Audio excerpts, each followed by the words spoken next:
সুপ্রিয় দর্শক, সবাইকে সাদর আমন্ত্রণ জানাচ্ছি। আমরা জানি নানা কারণে, কখনো দুর্ঘটনায়, কখনো রোগের কারণে, কখনো অসুখের জন্য অথবা জন্মগতভাবে অনেকের যৌনাঙ্গ অসম্পূর্ণ থাকে, কারো কারো থাকে না। তো সেই মানুষটি কেমন জীবন যাপন করবে?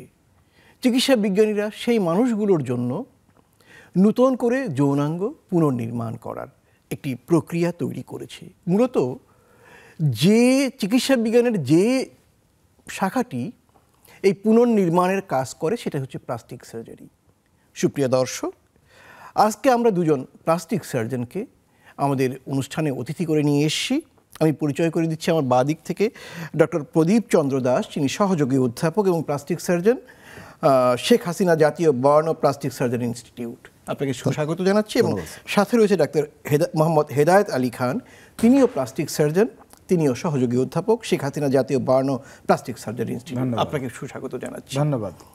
সুপ্রিয় দর্শক, দুজন প্লাস্টিক সার্জন আজকে আলোচনা করবেন প্লাস্টিক সার্জারি করে যৌনাঙ্গের পুনর্নির্মাণ এই প্রসঙ্গে। আমি আবারও বলছি, যৌনাঙ্গের পুনর্নির্মাণে প্লাস্টিক সার্জারি কতটা ভূমিকা পালন করে সেই বিষয় নিয়ে। এবং আমরা আজকে আলোচনায় প্রধানত তিনটি অঙ্গ নিয়ে কথা বলবো: ছেলেদের শিশ্ন, মেয়েদের জননপথ বা যোনিপথ এবং মেয়েদের স্তন। এই তিনটি পুনর্নির্মাণে কি করা হয় এবং সেটি কতটা ফলপ্রসূ হয় এই বিষয়টি নিয়ে আমরা কথা বলবো। আমাদের এই আলোচনায় আপনারাও কিন্তু যুক্ত থাকতে পারেন পর্দায় দেখানো নম্বরে টেলিফোন করে, অথবা ফেসবুক নেক্সাস টেলিভিশন হেলথ এই শিরোনামের ফেসবুকে বা জুম আইডিতে যুক্ত হয়ে আপনারা যেটি পর্দায় দেখানো হচ্ছে আপনাদের প্রশ্ন করতে পারেন, সমস্যা বা আগ্রহের বিষয়টি তুলে ধরতে পারেন। আমাদের অতিথিদ্বয় সানন্দে আপনাদের প্রশ্নের জবাব দেবেন, সমস্যা সমাধানের পথ দেখাবেন এবং আগ্রহের বিষয়টা কি তারা পুরোপুরি ব্যাখ্যা করবেন। তো থাকুন আমাদের সাথে। ডক্টর প্রদীপ চন্দ্র দাস, কেমন আছেন? ভালো আছি। এই তীব্র গরমে কেমন কাটছে দিন? গরম, আমরা অবশ্য যারা অফিস আদালতে থাকি তা আমরা হয়তো গরমটা বুঝতে পারি না। বাহিরে তো গরম, প্রচন্ড গরম। অবশ্যই আরো কিছুদিন থাকবে আমরা যতটুকু শুনতে পেরেছি। দেশে হিট স্ট্রোক চলছে, স্কুলগুলোকেও বন্ধ করা হয়েছে এবং আমরা দেখতে পাচ্ছি হিট স্ট্রোকের রোগী, ডায়রিয়া, ডিসেন্ট্রি রোগী আক্রান্ত হচ্ছে বেশি। অতএব সাবধান থাকতে হবে, তাই না? আপনি কি বলেন ডক্টর খান? অবশ্যই বর্তমান যে তাপ ও প্রবাহ চলছে এই অবস্থায় আমাদের সরকারের কিছু নির্দেশনা এসেছে। তারপরেও বলবো পারিবারিকভাবে, ব্যক্তিগতভাবে সবাইকে সচেতন হইতে হবে এবং বেশি বেশি তরল জাতীয় খাবার এবং পানি পান করতে হবে। তাহলে আমরা এই তাপপ্রবাহ থেকে এবং যতটা সম্ভব প্রচণ্ড গরমে আমরা বাইরে বের হব না। এটা যদি আমরা মানতে পারি, হয়তো আমরা বেশি অসুস্থ হব না, সুস্থ থাকতে সহায়তা করবে। ধন্যবাদ আপনাকে। চমৎকার। ডক্টর দাস, আপনি কি লক্ষ্য করেছেন এই প্রথমবারের মতো বাংলাদেশের আবহাওয়া অধিদপ্তর থেকে বা পরিবেশ অধিদপ্তর থেকে সূর্যালোকে, রৌদ্রে কি পরিমাণ ইউভি মানে আল্ট্রাভায়োলেট রশ্মি থাকবে, অতিবেগুনি রশ্মি থাকবে, সে ব্যাপারে মানুষকে সাবধান করা হচ্ছে। এটা কিন্তু অন্তত আমাদের লোকজনকে সাবধান করার ব্যাপারে, সতর্ক করার ব্যাপারে ভালো একটি পদক্ষেপ। এখানে একটা জিনিস, যদিও আজকের আলোচনার বিষয় না, কিন্তু বিষয়টা হচ্ছে কি যে কিছুক্ষণ আগে আমার একজন কথা বলছিলেন যে বনায়নের যে কথাটা বলা হয় যে গাছ লাগাতে হবে, হ্যাঁ, পরিবেশ ভারসাম্য রক্ষার জন্য। এখন কিন্তু প্রচুর বনায়ন আমাদের আছে, তারপরেও কিন্তু সেটা ওজোন স্তর যেটাকে বলে সেটা ধ্বংস হচ্ছে। এর কারণ হচ্ছে আমরা তো নগর জীবনের জন্য সিএফসি যেটা ক্লোরোফ্লোরোকার্বন সেটা প্রোডাকশন বেশি হচ্ছে। যেমন ঢাকা শহরে আপনি প্রত্যেকটা বিল্ডিংয়ে কি পরিমাণ এসি আছে, অতএব এখানটায় লাগাম টেনে ধরতে হবে। এক্স্যাক্টলি, ধন্যবাদ।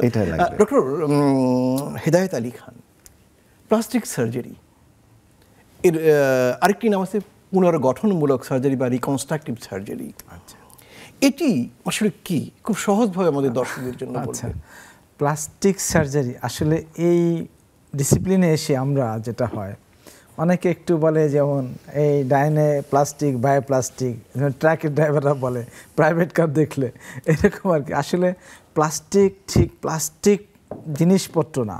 আচ্ছা, এটা একটা গ্রিক ওয়ার্ড প্লাস্টিকস শব্দ থেকে এসেছে। প্লাস্টিকস কথার মাঝে টু বি মোল্ডিং, মানে এটা পরিবর্তনযোগ্য বা মোল্ড করা যায় বা চেঞ্জ করা যায়। তো এই আর প্লাস্টিক সার্জারি আমরা যেটা করি, আমাদের শরীরের যেই বিভিন্ন টিস্যু আছে, অর্গান সিস্টেম আছে, এটাই আমরা একটু মোল্ডিং করে এটা রিকনস্ট্রাকশন করি। তো রিকনস্ট্রাকটিভ সার্জারি প্লাস্টিক সার্জারির একটা ব্রাঞ্চ পার্ট। এতে যেটা হয় যে এক্সিস্টিং যে টিস্যু থাকে সেটা দিয়ে আমরা নিয়ার লাইক বা লাইক টু লাইক একটা সেরকম মানে বাস্তবের কাছাকাছি একটা অর্গান আমরা তৈরি করতে পারি বা রিকনস্ট্রাকশন করি, যেটাতে সে দেখতে মোটামুটি কাছাকাছি, ফাংশনও কাছাকাছি। ঠিক একেবারে আগের মতো 100% এটা কখনো সম্ভব না, কিন্তু আমরা নিয়ার পসিবল মানে কাছাকাছি অবস্থায় আনার চেষ্টা করি। এটি হচ্ছে আমাদের রিকনস্ট্রাকটিভ সার্জারি। কিন্তু একটা বিপুল সংখ্যক সাধারণ মানুষের মধ্যে ধারণা আছে প্লাস্টিক সার্জারি মানে সৌন্দর্য বাড়ানোর জন্য যে সার্জারি, এটাকে কি বলবেন? এইটা হচ্ছে অ্যাস্থেটিক সার্জারি। এটা প্লাস্টিক সার্জারি একটা বড় ব্রাঞ্চ। প্লাস্টিক সার্জারি মূলত আমরা বলি 6টা ব্রাঞ্চ নিয়ে কাজ করে। তার ভিতরে একটা বড় ব্রাঞ্চ হচ্ছে যেমন অ্যাস্থেটিক সার্জারি, সৌন্দর্য বাড়ানোর। যেমন আমরা যেটা ধরি on an average after 40 years পুরুষ বা মহিলা সকলেরই কিন্তু মুখে বলিরেখা পড়ে, কপালে ভাঁজ পড়ে। সেগুলো কিন্তু আমরা এই অ্যাস্থেটিক প্রসিডিউর করে সৌন্দর্য বর্ধন পদ্ধতির মধ্য দিয়ে সৌন্দর্য বর্ধন করতে পারি, তাকে ইয়ুথফুল লুকিং আনতে পারি। এরকম মানে তরুণ থাকা যায়। আমি পারবো তরুণ হতে? হ্যাঁ, ডেফিনেটলি আপনি খুবই হবেন, যথেষ্ট তরুণ আছেন, তারপরও তরুণ আরও করা যাবে। অনেক ধন্যবাদ। আচ্ছা, থ্যাংক ইউ। ডক্টর পিসি দাস, আপনারা যে প্রতিষ্ঠানে কাজ করছেন মানে শেখ হাসিনা জাতীয় বার্ন এবং প্লাস্টিক সার্জারি ইউনিট, আমরা খবরের কাগজে দেখেছি 2টো শিশু আপনাদের এখানে ভর্তি দেশের 2 প্রান্ত থেকে, যাদেরকে খতনা করতে গিয়ে হাজাম তাদের শিশ্নের প্রায় অর্ধেকের মতো কেটে ফেলেছে। এক্স্যাক্টলি।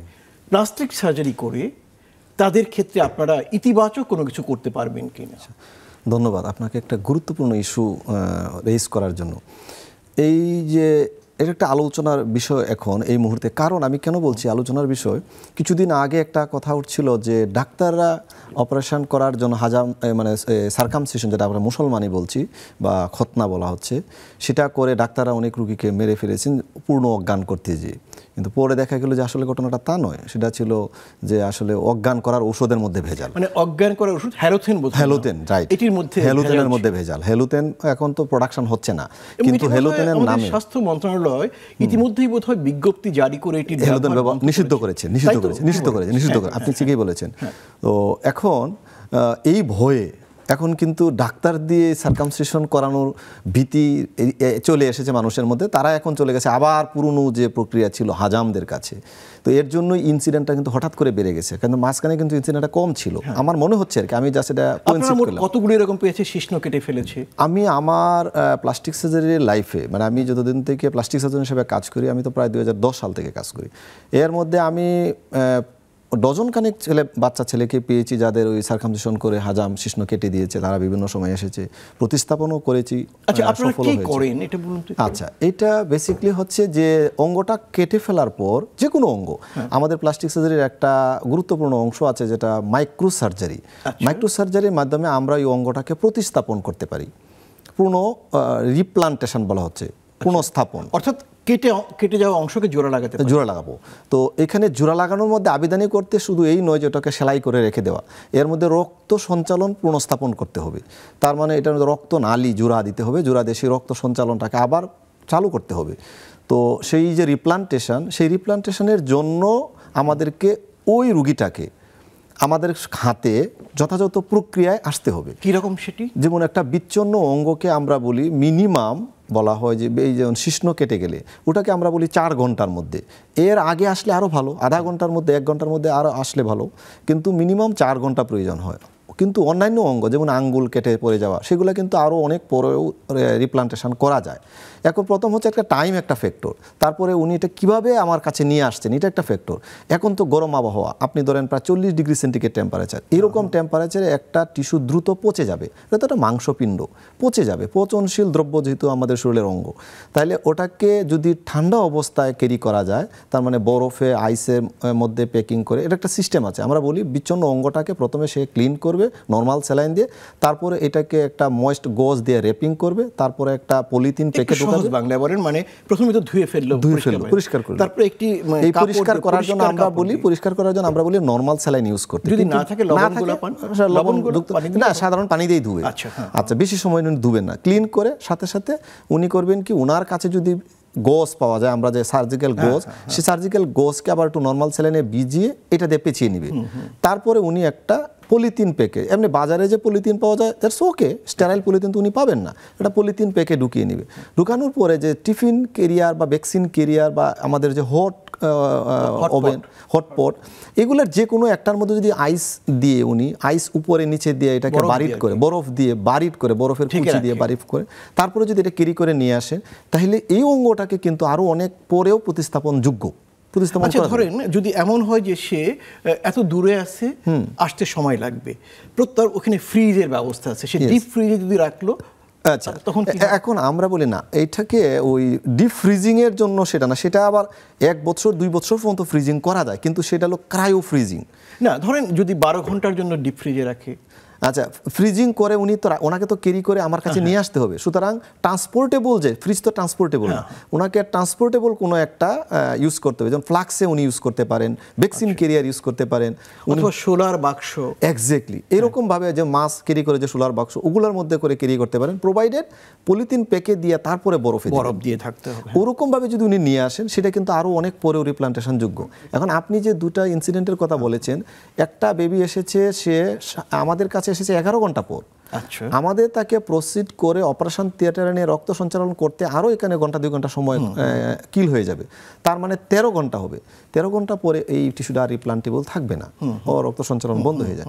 তো আমরা অনেক সময় রুগীদের রিকোয়েস্টে বা তার চাপে আমরা অনেক সময় এই ইনভেইন বলা হয় আর কি, মানে অযথা পরিশ্রম আমরা অনেক সময় করি তাদের সান্ত্বনার জন্য। বেসিকলি যদি টাইমে আসে, এটা রিপ্লান্টেশন করে দিলে নিয়ার নর্মাল। কিছুক্ষণ আগে আমার কলিগ বলেছেন যে আমরা রিপ্লান্টেশন বা রিকনস্ট্রাকশন মানে নিয়ার নর্মাল, যদি এটা সফল হয়, টাইম মতো আসে, তাহলে নিয়ার নর্মাল শিশুই আবার পাওয়া যাবে। আর যদি সেটা না হয়, তখন আমাদের কাজ হচ্ছে রিমেইনিং যে অংশটা আছে সেটাকে তা রিকনস্ট্রাকশন করে দেওয়া, যাতে পূর্বের যে লেংথ ব্রেথ সেই সাইজ থাকবে না, কিন্তু এটা দিয়ে তার হয়তো জনন কার্য বা তার প্রয়োজনীয় যে তার প্রস্রাব করার ব্যবস্থা, সেগুলা। আচ্ছা, সেক্ষেত্রে প্রস্রাব করার সময় যে নিয়ন্ত্রণ, সেটা কি থাকবে? হ্যাঁ, এটা একটা গুরুত্বপূর্ণ বিষয়। অনেকে আমাকে প্রশ্ন করেছেন যে ডক্টর, আমার বাচ্চাটা কি প্রস্রাব কন্ট্রোল করতে পারবে? না, এখানে বিষয়টা হচ্ছে, আমরা বলি ছেলেদের 2টা কন্ট্রোল থাকে, মূত্রথলির 2টা কন্ট্রোল থাকে, এর মধ্যে একটা মূত্রথলির ঠিক কাছাকাছি থাকে, সেটা অনেক ভেতরে, আর একটা থাকে বাহিরে। আমাদের এই 2টাই স্প্রিংটার বলা হয়। 2টা স্প্রিংটারই কিন্তু অনেক উপরে, মানে পুরুষাঙ্গের এত উপরে থাকে যে কেটে ফেলে দিলে তার এটার পরিবর্তন হবে না, সেটা অনেক ভেতরে, শরীরের ভেতরের দিকে থাকে, 2টার কোনোটাই ইনজুরি হয় না। অতএব মূত্র নিয়ন্ত্রণ, এইটা নিয়ন্ত্রণ নিয়ে কোনো সমস্যা। আচ্ছা, সে মানে যৌন মিলনে স্বাভাবিক যে স্পর্শকাতরতা বা সংবেদনশীলতা, সেটি কি পাবে? আচ্ছা, এখানে একটা খুব গুরুত্বপূর্ণ কথা বলেছেন। আমরা যেটা রিপ্লান্টেশন করব, পুনঃস্থাপন, সেই পুনঃস্থাপনের সময় শুধু আমি কিছুক্ষণ আগে বলেছি রক্ত পরিসঞ্চালন, পুনঃসংযোগ না, সেটা করার সাথে আমাকে অবশ্যই স্নায়ু, আমরা যে নার্ভ যেটাকে বলি, স্নায়ু সংযোজন করতে হয়। যদি আমি সঠিকভাবে স্নায়ু সংযোজন করে দিই, রক্ত সঞ্চালন সংযোজন করে দিই, তাহলে উনি সংবেদনশীল হবে, অঙ্গ সংবেদনশীল হবে। কিন্তু সেই মাইক্রোসার্জন যিনি রিপ্লান্টেশন করছেন, উনি যদি শুধু রক্তনালী জোড়া দিয়ে রেখে দেন, তাহলে কিন্তু সেন্সেশনটা, উনি যেটা সংবেদনশীলতাটা পাবেন না। কাজে এটা নির্ভর করছেন যিনি প্রতিস্থাপন করছেন উনি সেই কাজটা করেছেন কিনা। মানে এই যে একটি খুব সূক্ষ্ম একটা বিষয়, খুবই মাইক্রোস্কোপে করতে হয় এবং অনেক লেংদি, প্রায় আওয়ার্স টুগেদার সময় লাগে, অনেক ঘন্টা সময় লাগে। আচ্ছা, আরেকটা ব্যাপার বলে, ইদানিং আপনারা আরেকটি কাজ করেন যে একটি শিশ্নের অর্ধেক পড়ে গিয়েছে, আপনারা একটা কৃত্রিম অর্ধেক শিশ্ন লাগিয়ে দেন, প্রস্থেটিক বলে। হ্যাঁ, এটা কি বিষয়টা? এটা হচ্ছে, এইটা 2 রকমের হয়। একটা হচ্ছে ইন্টারনাল ইমপ্লান্ট, আর একটা হলো এক্সটার্নাল ইমপ্লান্ট। ইন্টারনাল ইমপ্লান্ট যে বিষয়টা, পেনাইল ইমপ্লান্ট ইন্টারনাল, সেটা আসলে বেসিক্যালি আমাদের হচ্ছে কি, যাদের ইরাকটাইল ইম্পর্টেন্স, অর্থাৎ যারা বয়োজ্যেষ্ঠ ব্যক্তি বা কোনো কারণে ডায়াবেটিসের কারণে আর্লি লাইফে একজ্যাক্টলি উত্তেজিত হয় না, তাদের জন্য এই ইন্টারনাল ইমপ্লান্ট বিষয়টা ইউজ করা হয়। আর যাদের এই যে অর্ধেক পড়ে গেছে, অর্ধেক কেটে গেছে, তাদের জন্য এক্সটার্নাল ইমপ্লান্ট। এটা বিভিন্ন অনলাইনে দেখেও অনেকে পেয়ে যায়, এটা ওয়ার্ল্ড ওয়াইড এটা অ্যাকসেপ্টেবল। যে তার যৌন কার্যের জন্য সেটা জন্য প্রয়োজন হয়, আর প্রস্রাব করার জন্য তো তার আসলে যতটুকু আছে ততটুকুই যথেষ্ট। কাজে ওইটা ওইভাবেই ইউজ করা হয়, রুগীর চাহিদা দেখে, রুগীর প্রয়োজন বুঝে। এখন ধরেন একটা বয়স্ক ব্যক্তি, তার জন্য তো শুধু প্রস্রাব করাটাই গুরুত্বপূর্ণ বিষয়, কিন্তু একটা ইয়াং লাইফ এর অনেক সময় বাকি আছে, তার জন্য হয়তো এক্সটার্নাল বা ইন্টারনাল ইমপ্লান্ট। আচ্ছা, আরেকটা বিষয় খুব গুরুত্বপূর্ণ, এই যে বাচ্চাটি শিশ্ন অর্ধেক ফেলে দিল, আপনারা এটা তৈরি করে দিলেন, সে মূত্র ত্যাগ করতে পারবে, জনন কাজ করতে পারবে। আমাদের আগ্রহ জানার যে ওই শিশুটির যখন বড় হবে তার স্ত্রী গর্ভবতী হতে পারবে কিনা তার দ্বারা। এক্স্যাক্টলি, এইটা কোনোভাবেই সমস্যা হবে না, তার সমস্যা হবে না। এই কারণে আমি তো তার যৌনাঙ্গের থেকে যেখান থেকে আমাদের যে বীর্য যেটাকে বাংলায় বলা হয় সেটা প্রস্তুত হয়, সেটাও অনেক উপরে। আমরা শুধু এটা একটা ওই রাস্তা, যে রাস্তায় আমার প্রস্রাব আসছে, মূত্র আসছে, সেই রাস্তাতেই কিন্তু একটা জায়গায় এসে বীর্য একই পথে আসে। কাজে তা আমি যেহেতু প্রস্রাবের রাস্তাটাকে আমি কিছুক্ষণ আগে বলেছি যে সেটাকে আমি সঠিকভাবে তৈরি করতে পারবো, তাই যে বীর্যের জন্য তার রাস্তা একই রাস্তায় পাবে। প্রবলেমটা হচ্ছে যে তাকে সঠিক জায়গায় ডিপোজিট করা। যখনই আমার অঙ্গটা হাফ হয়ে যাবে, তাহলে যে জায়গায় বীর্যকে ডিপোজিট করার প্রয়োজন, হয়তো সেই জায়গায় সে ডিপোজিট করতে পারবে না, মাতৃগর্ভে স্থাপন করার জন্য পারবে না। তার জন্য আমাদের তো আরেকটা উপায় আছে, যেটা আমরা বলি test tube baby. Test tube baby, কাজে সেই প্রসেসে কিন্তু সে বাবা হতে পারবে। কাজে বাবা হওয়ার মধ্যে, তার বাবা মা হওয়ার মধ্যে কোনো প্রবলেম পাবে না। অনেক ধন্যবাদ আপনাকে। সুপ্রিয় দর্শক, অত্যন্ত গুরুত্বপূর্ণ এবং কৌতূহল উদ্দীপক এবং প্রয়োজনীয় একটি বিষয় আমরা কথা বলছি। তো সময় হলে একটা ছোট্ট বিরতি নেয়ার, থাকুন আমাদের সাথে, দ্রুতই ফিরে আসব।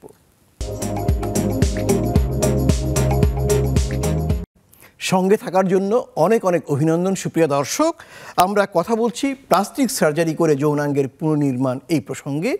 ডক্টর প্রদীপ চন্দ্র দাস এবং ডক্টর মোহাম্মদ হেদায়েত আলী খান, দুজনেই সহযোগী অধ্যাপক, শেখ হাসিনা জাতীয় বার্ন প্লাস্টিক সার্জারি ইনস্টিটিউটে দুজনেই কর্মরত। আজকে আলোচনায় তারা চমৎকার তথ্যবহুল আলোচনা করছেন, এবং যদি প্রয়োজন বোধ করেন আপনারাও কিন্তু এই আলোচনায় অংশগ্রহণ করতে পারেন। ডক্টর হেদায়েত আলী খান, আপনি আমাদেরকে বলুন, পৃথিবীর সব দেশের মতো বাংলাদেশেও মেয়েদের স্তন ক্যান্সার বেড়ে গিয়েছে, এবং কখনো কখনো স্তন ক্যান্সারের অপারেশন করলে স্তনটা ফেলে দিতে হয়, তারপরে সেটাকে আপনারা পুনর্নির্মাণ করে দিতে পারেন কিনা? ধন্যবাদ আপনাকে। খুবই গুরুত্বপূর্ণ একটা প্রশ্ন আপনি বিষয় উত্থাপন করেছেন। তো আমাদের দেশে এখনও ব্রেস্ট ক্যান্সারের চিকিৎসায় একটা বড় অংশই কী হয়, ব্রেস্ট কেটে ফেলে দেওয়া হয়। যদিও আরও অনেক পদ্ধতি এসেছে, অনকোপ্লাস্টিক সার্জারি, যেমন শুধু ক্যান্সার অংশ কেটে যে রিমেইনিং ব্রেস্ট ওটাকে পুনর্গঠন করা হয়। তো আমি সেদিকে যাচ্ছি না। যেটা এখনও সচরাচর প্র্যাকটিস হয় আমাদের রাজধানী সহ দেশের বিভিন্ন জেলা শহর, বিভিন্ন মেডিকেল কলেজ হাসপাতালে, যে ব্রেস্ট ক্যান্সারে ব্রেস্টটা কেটে ফেলে দেওয়া হয়। তবে ওই ভদ্রমহিলা বা ওই নারী যদি এই ব্রেস্ট ক্যান্সার কাটার পরে, মাস্টেক্টমি করার পরে যেটা বলি, সে যদি 2 বছর ভালো থাকে, সুস্থ থাকে এবং ক্যান্সার ফ্রি থাকে, আমরা তাকে পুনর্গঠন করি। এটা হচ্ছে মানে অন্তত 2 বছর ক্যান্সার মুক্ত থাকতে হবে। এটা হচ্ছে একটা রুটিন প্র্যাকটিস। এরপরে আবার অনেক সময় আমরা, যেহেতু আমাদের পরীক্ষা নিরীক্ষার পদ্ধতি উন্নত হয়েছে, এখন আমরা রিসেন্টলি এমআরআই করি, বিভিন্ন রিসেপ্টর পরীক্ষা করি, এগুলো দেখি যে তার ক্যান্সার হওয়ার সম্ভাবনা বা রিকারেন্স হওয়ার সম্ভাবনা অনেক কম। যেমন ফ্রোজেন সেকশন বায়োপসি রাখি অপারেশন করার সময়, এইসব ক্ষেত্রে দেখা যায় তো অপারেশনের সময় একই সেটিংয়েও অনেক সময় পুনর্গঠন করা হয়। মানে অপারেশন করার সময়ই আপনার একটা ব্রেস্ট বানিয়ে দিলেন, মাস্টেক্টমি করা হয় তখনই আবার ব্রেস্ট বানাই দেওয়া হয়। দুইটাই করা যায়, দুইটাই একটা থিওরি। আচ্ছা, সেই ক্ষেত্রে আপনারা যে স্তনের যে চামড়াটা তৈরি করেন, এটা কোত্থেকে আনে? আচ্ছা, সেটা একটা বড় কথা। যেমন মূলত এখানে দুইটা জিনিস। আমরা একটা ব্রেস্ট তৈরি করতে ভলিউম তৈরি করতে হবে, আর করতে হবে যে তার কাভারেজ, যে চামড়ার ভেতরে যে উঁচু হওয়ার মতো অংশ।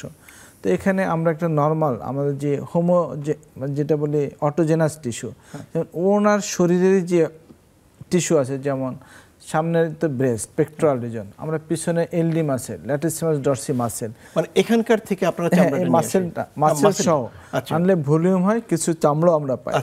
এটা দিয়ে একটা পুনর্গঠন করা যায়।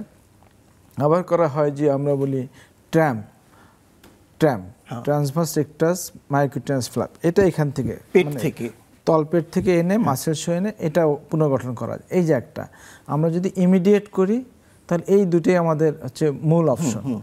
আর যদি আমরা 2 বছর পরে করি ভালো হওয়ার পরে, তখন আরও কিছু জিনিস আছে যে আমরা টিস্যু এক্সপ্যান্ডার বসাইতে পারি, মানে বুকের মাংসপেশিটাকেই কাজে লাগাতে পারে। হ্যাঁ, বুকের মাংসপেশির উপরে চামড়ার নিচে টিস্যু এক্সপ্যান্ডার দিলাম, এরপরে মাংসপেশির নিচে আমরা ব্রেস্ট ইমপ্ল্যান্ট বসাইতে পারি। আচ্ছা, হ্যাঁ, এইভাবে করা যায়। আবার একই সাথে যেমন এলডি ফ্ল্যাপ নিয়ে আসলাম, এলডি মানে ডরসি মাসেল ফ্ল্যাপ নিয়ে আসলাম, এর নিচেও আবার একটা ইমপ্ল্যান্ট বসাই দিলাম। এভাবেও করা যায়। এখন এটা কি কেন করব? আমরা তো অপোজিট ব্রেস্ট, তার সাথে সাইজ অ্যান্ড শেপ একটা সামঞ্জস্য রেখে, এই জন্য আমরা সব বিভিন্ন প্রসিডিউর করি যে অপোজিট ব্রেস্ট যদি একদম ঠিক থাকে সাইজ শেপ, তাহলে এরকম করতে গেলে আমার কী কী দরকার সেটা করি। আবার দেখা গেলো অপোজিট ব্রেস্ট আবার একটু বেশি বড় থাকে, তাহলে আমরা কি করব যে এখানের প্রসিডিউর যা করব ওখানে আবার একটু রিডাকশন মায়োপ্লাস্টি করে ছোট করে দেবেন, ছোট করে দিব। এভাবে আমরা পুনর্গঠন করে থাকি। তো তার মানে কোনো ব্রেস্ট যদি বড় মনে করেন, এটাকে আপনারা ছোট করতে পারেন। হ্যাঁ, ছোট করা যাবে। আচ্ছা, আমার প্রথম প্রশ্ন, এই যে ব্রেস্টটি আপনি তৈরি করলেন, এর চামড়ায় সংবেদনশীলতা থাকবে কিনা?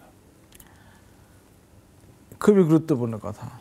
এখন আমরা যে বলি যে 2 বছর পরে যেটা করব, ব্রেস্ট ক্যান্সার ভালো থাকলেও সে তো তার এই চেস্টের স্কিনই থাকবে, আমি বুকের চামড়াই থাকবে এবং সেটাকে এক্সপ্যান্ড করব, সংবেদনশীলতা থাকবে। কিন্তু ফ্ল্যাপের যে অংশটা আসবে সেখানে নাও থাকতে পারে, মানে কমে যেতে পারে। হ্যাঁ, কমে যেতে পারে। তারপরেও দীর্ঘদিন থাকলে যেটা হয় যে পাশ থেকে কিছু রিজেনারেশন, আমাদের যে স্নায়ুতন্ত্র যেটা থেকে আমরা সংবেদনশীলতা পাই, এটা কিন্তু একটু ডেভেলপ করে। এই ডেভেলপ হইলে কিন্তু সময় লাগে, কিছুটা সংবেদনশীলতা আসবে, হয়তো সেই সেন্সেশনটা হয়তো পিন পয়েন্ট হবে না, কিন্তু আসবে, আসার সম্ভাবনা থাকে। মানে এই স্তনে যে কোনো স্পর্শ নারীটি অনুভব করতে পারবে, কিন্তু সেটা অত সংবেদনশীল হবে না।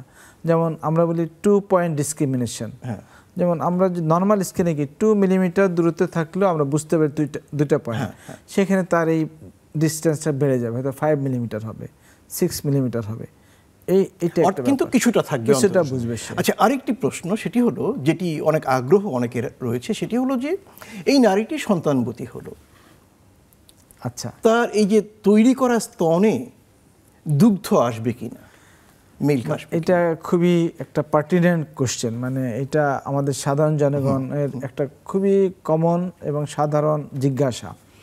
তো আপনাকে বলি, ব্রেস্টের যে কম্পোনেন্ট, মানে একটা ব্রেস্টের ভিতরে তো কিছু আছে যে দুগ্ধ সিক্রেশন তৈরি করার যে মেকানিজম, যে গ্ল্যান্ডুলার টিস্যু, আর কিছু আছে ফাইব্রাস টিস্যু, কিছু আছে ফ্যাটি টিস্যু।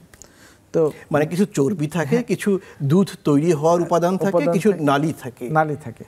এই দুধ তৈরি হওয়ার যে গ্ল্যান্ড বা উপাদান এবং নালী, এইটা তো বেসিক্যালি থাকছে না, অতএব দুগ্ধ তৈরি হবে। আচ্ছা, তৃতীয় প্রশ্ন, অনেকে মনে করে এই যে আপনারা ভেতরে একটি ইমপ্ল্যান্ট বা কৃত্রিম একটা কিছু দিলেন, নরম না, এটির কারণে নতুন করে ক্যান্সার তৈরি হতে পারে কিনা?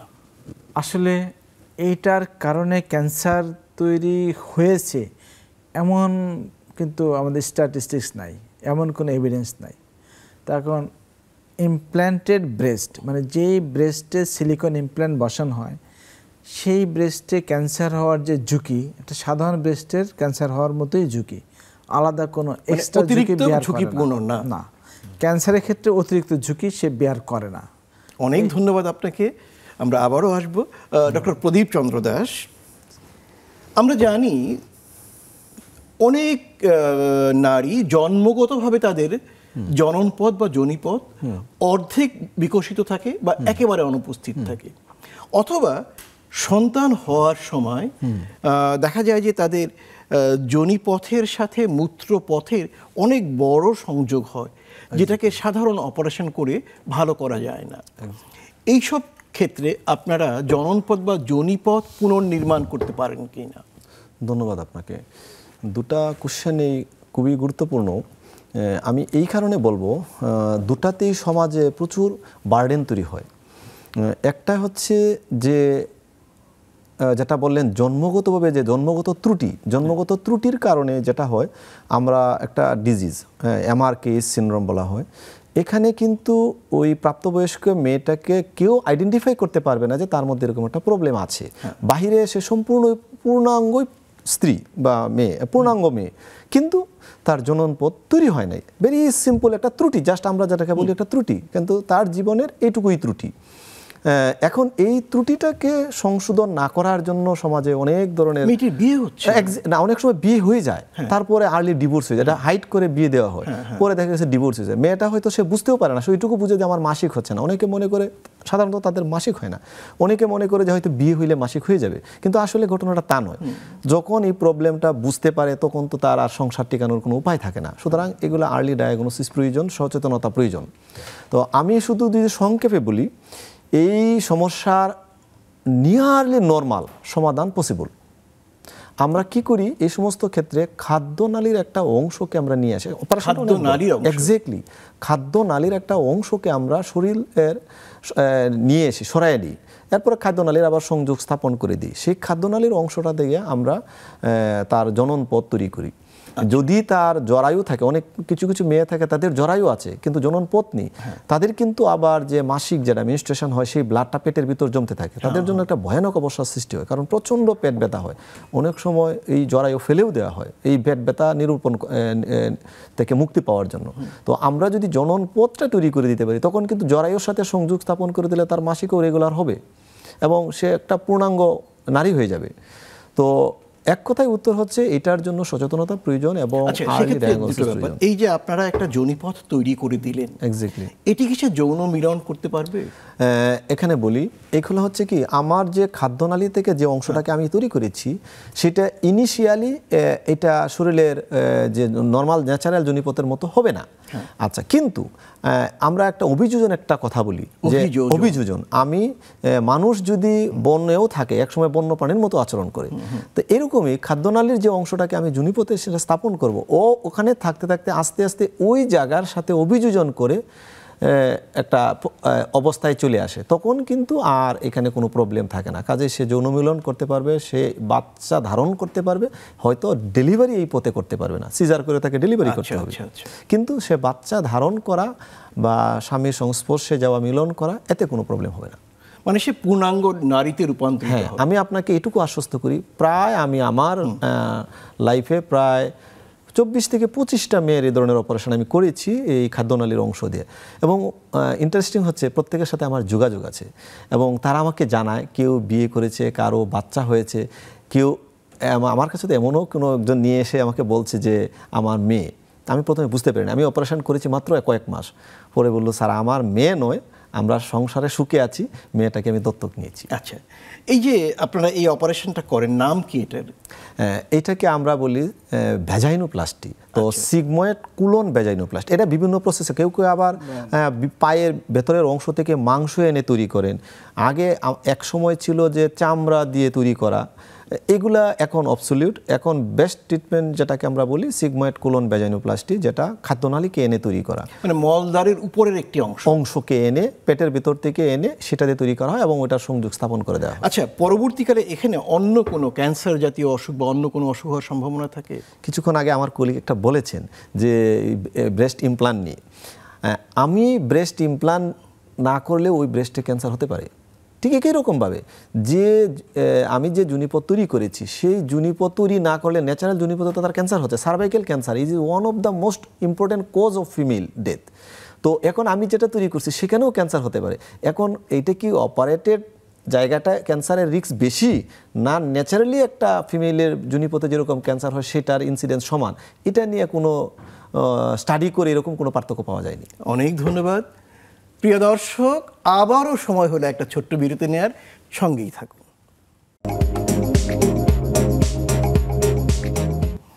বিরতির পরে আবারও ফিরে এলাম। সুপ্রিয় দর্শক, প্লাস্টিক সার্জারি করে যৌনাঙ্গের পুনর্নির্মাণ, এই প্রসঙ্গে আমরা কথা বলছি।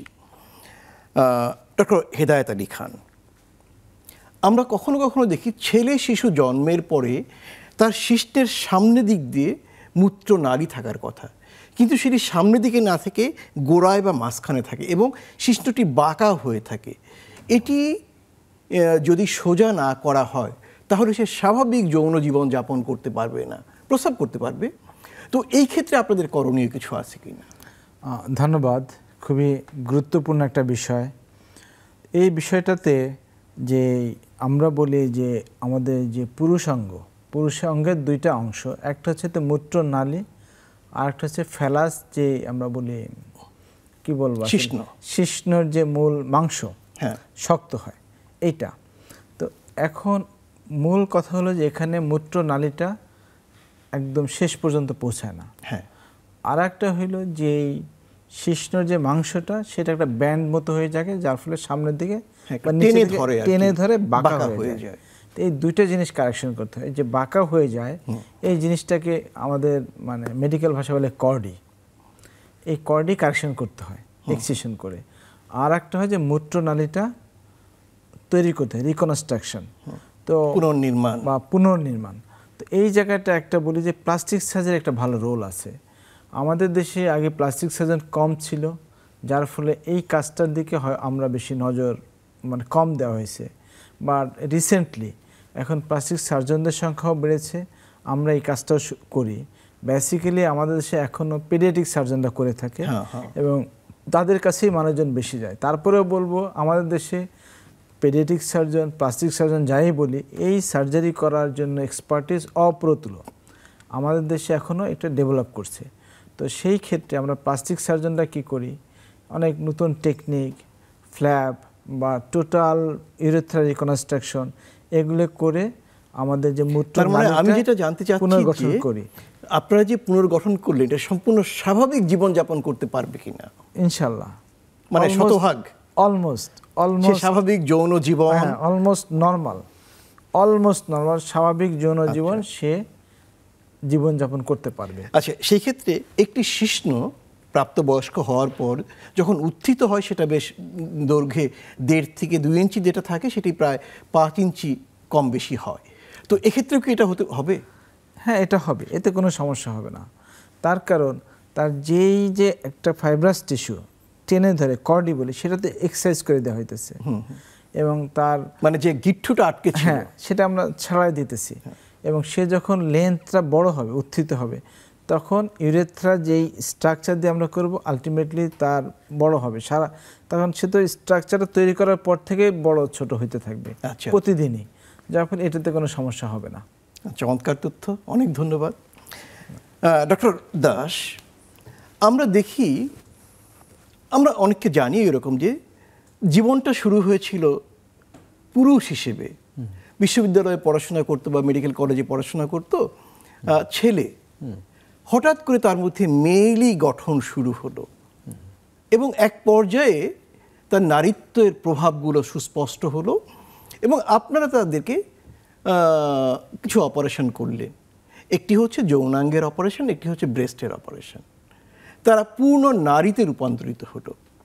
এই ক্ষেত্রে তাদের পুরুষের অঙ্গটিকে নারীর অঙ্গেতে পরিণত করার জন্য আপনারা কি করেন? ধন্যবাদ। এটা খুবই গুরুত্বপূর্ণ ইস্যু। এই কারণে বলবো যে এটার উপর আমাদের সমাজের একটা মারাত্মক প্রভাব আছে। আমরা অনেক সময় ভুল করে তাদেরকে তৃতীয় লিঙ্গ বলি। কাজে আমরা যাদেরকে তৃতীয় লিঙ্গ হিসেবে জানি সকলেই তৃতীয় লিঙ্গ নয়। আচ্ছা, এই কথাটাকে আমি একদম স্পষ্ট করে বলতে চাই। তৃতীয় লিঙ্গ তখনই বলা হবে যখন সে পুরুষও নয় মহিলাও নয়, তার মধ্যে পুরুষ এবং মহিলার সংমিশ্রণ, তখন তৃতীয় লিঙ্গ। আমাদের সমাজে এরকম অনেক আছেন যে উনি আসলেই পুরুষ কিন্তু মহিলার মতো তার শারীরিক গঠন। তো এখন আমরা একে বলি জেনেটিক স্টাডি, জিন স্টাডি করে আমরা আগে দেখি যে উনি পুরুষ না মহিলা। দেখার পরে দেখা গেল যে আসলে উনি পুরুষ কিন্তু মেয়ের মতো তার গঠন।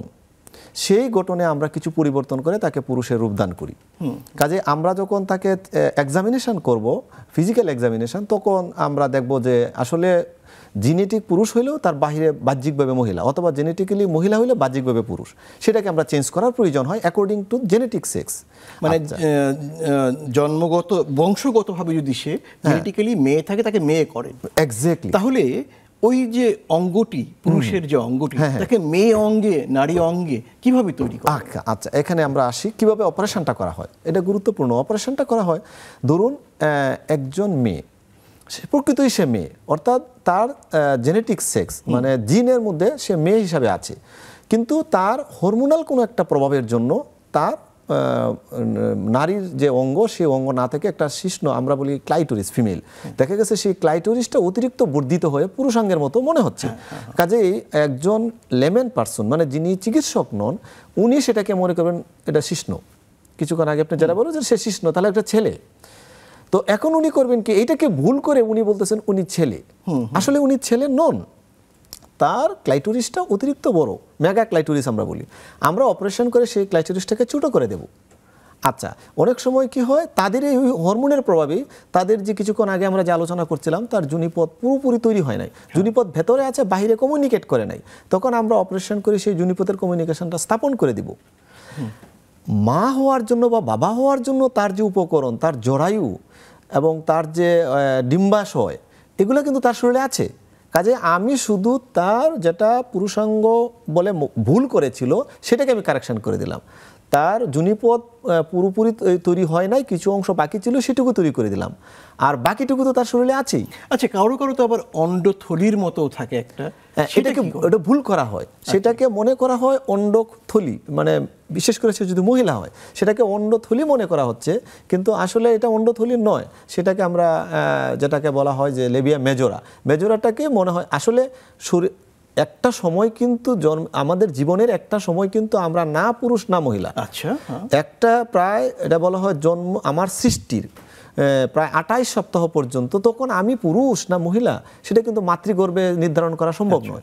তারপর থেকে আস্তে আস্তে বিভাজন হয়, এক্স্যাক্টলি, তারপরে বিভাজন হয়ে হয়ে একটা পর্যায়ে যায় যে এ ছেলে মেয়ে, হরমোনের প্রভাব। তো এখন সেই জায়গায় যদি চিন্তা করি তাহলে একই উৎস থেকেই কিন্তু কারো তৈরি হচ্ছে শিশ্ন, কারো তৈরি হচ্ছে ক্লাইটোরিস, উৎসটা তো এক। কাজে এইটা ওইটার সাথে সিমুলটেনিয়াস মনে হয় যে এটা একই, এটার প্রতিচ্ছবি, যার জন্য আমরা ভুল সহজেই করে ফেলি। কিন্তু বেসিক্যালি আরেকটা গ্রুপ যেটা আছে যেটা সংমিশ্রণ, যেটাকে আমরা বলবো হিজড়া, তৃতীয় লিঙ্গ, তার শরীরে কিছু ডিম্বাশয়ের টিস্যু আছে আর কিছু শুক্রাশয়ের টিস্যু আছে, সেই হিজড়া। কিন্তু আমার চোখের সামনে যারা ঘুরছে সকলেই হিজড়া নয়। আচ্ছা, তাহলে ধরেন আপনারা তৈরি করলেন, একটি শিশ্ন তৈরি করলেন, অথবা একটি যোনিপথ তৈরি করলেন, এক্স্যাক্টলি, ধরুন একটি নারীর মতো দেখতে কিন্তু জেনেটিক্যালি সে পুরুষ, শিশ্নটা কিভাবে তৈরি করে? এখন একটা সুন্দর কথা বলেছেন, আমরা বলি পুরুষ থেকে মহিলায় কনভার্ট করা it is easier, it is a passive process. কিন্তু একটা মহিলার মতো দেখতে, অর্থাৎ তার একটা সে প্রকৃত পুরুষ কিন্তু তার শিশ্নটা ছোট, আমরা বলি মাইক্রো পেনিস, পেনিসটা অনেক ছোট, তাকেই তো ভুল করে আমরা বলতেছি সে মহিলা, কিন্তু আসলে তার কোনো একটা কারণে, হরমোনাল কারণে তার পেনিসটা ছোট। ইট ইজ ভেরি ডিফিকাল্ট যে এই ছোট শিশ্নটাকে একটা অ্যাডাল্ট শিশ্নে পরিণত করা। প্রথম আমরা যেহেতু হরমোনের প্রভাব, আমরা হরমোনাল থেরাপি দিই, আমাদের এন্ডোক্রাইনোলজিস্টরা এই সমস্ত ক্ষেত্রে কিন্তু যুক্ত থাকতে হয়, উনি হরমোন থেরাপি দেন। যেমন আমাদের হরমোন, পুরুষের হরমোন নাম হলো টেস্টোস্টেরন, তাকে টেস্টোস্টেরন ইনজেকশন দেওয়া হয়, দিলে যদি ওইটার অভাবেই তার একটু ছোট থাকে তাহলে আস্তে আস্তে কিন্তু বড় হবে। আচ্ছা, বড় হওয়ার পরে একটা পর্যায়ে দেখা গেছে যে আর পুরুষের সমান হয় না, এর চেয়ে আর বাড়ছে না, স্ট্যাটিক হয়ে গেছে, তখন আমরা এটাকে বর্ধিত করার প্রশ্ন থাকে। কিছুক্ষণ আগে আমি বলেছি, তখন আমাদের ইমপ্লান্ট দুরকম, একটা শিশ্নের ভেতরে ইমপ্লান্ট আর একটা বাইরের ইমপ্লান্ট, তখন আমরা ভেতরে ইমপ্লান্ট মানে penile implant, exactly penile implant আমরা দিই। কিন্তু মনে রাখতে হবে এটা কিন্তু ইরেকটাইল টিস্যু নয়। একটা পুরুষের শিশ্ন সে উত্তেজিত হইলে সে বর্ধিত হবে এবং উত্তেজনা কমে গেলে সে আবার ছোট হয়ে আগের মতো ছোট হয়ে যাবে। আমি যদি কোনো ইমপ্লান্ট দিই সেই ইমপ্লান্ট দু রকমের হবে, সেইগুলোর উপর ম্যাচ করে একটা ইমপ্লান্ট হলো পার্মানেন্ট বর্ধন, অর্থাৎ আমি যেরকম তৈরি করে দেবো সারা জীবন এরকমই থাকবে। আরেকটা ইমপ্লান্ট আছে সেটা ইনফ্লেটেবল ইমপ্লান্ট, অর্থাৎ তার কাছে একটা টেকনিক দেওয়া হয়, সেই টেকনিকের মাধ্যমে তার যখন প্রয়োজন হবে তখন সেটাকে আস্তে আস্তে বর্ধন করবে, মানে উত্তেজিত করার প্রয়োজনে সেটাকে বর্ধন করবে এবং তার প্রয়োজন শেষ হয়ে গেলে আবার এখানে একটা বাল্বের মতো থাকবে বা সুইচের মতো থাকবে, আবার এটা আগের মতো ছুটে যাবে। এটা মডার্ন ইমপ্লান্ট। তার মানে কিছুটা স্বাভাবিক, অনেকটা স্বাভাবিক সে জীবনযাপন করতে পারবে। অনেক ধন্যবাদ ডক্টর খান। এই যে পুরুষটিকে, তার পুরুষ অঙ্গকে নারী অঙ্গে রূপান্তরিত করল ডক্টর দাস, এই তো নারী হওয়ার পর তার তো ব্রেস্টেরও দরকার হবে, স্তনেরও দরকার হবে, আপনি সেখানে স্তন পুনর্নির্মাণে কি করবেন? ধন্যবাদ। তো এখানে যেটা হয় যে আমরা পুরুষটিকে আমরা নারীর যে রূপান্তরিত হবে, তাই কিন্তু যে নারীর যে হরমোনগুলি আছে এই হরমোন চিকিৎসা করা হয়, এন্ডোক্রাইনোলজিস্ট করে থাকে। ইস্ট্রোজেন, প্রজেস্টেরন, এইটার প্রভাবে অটোমেটিক্যালি যেমন একদম স্বাভাবিক পুরুষ মানুষকেও যদি আমরা এই হরমোন দেই, তারও ব্রেস্ট বড় হবে। এইটা একটা লেভেল পর্যন্ত বড় হবে। বড় হওয়ার পরে তারপরে কি করব, তো আমরা ওই যে আগের মতো আগেও বলেছি, এরপরে তারকে আরেকটু বড় করার জন্য আমরা ইমপ্ল্যান্ট দিয়ে দেব, সিলিকন ইমপ্ল্যান্ট, ব্রেস্ট ইমপ্ল্যান্ট। তার মানে সেটি সংবেদনশীল হবে। হ্যাঁ, একদম, সেটা 100% সংবেদনশীল হবে। শুধু মিল্ক সিক্রেশন হয়তো স্বাভাবিক দুধ আসবে না, না দুধও আসবে, হয়তো সে অলমোস্ট স্বাভাবিক ব্রেস্ট। আচ্ছা আচ্ছা আচ্ছা।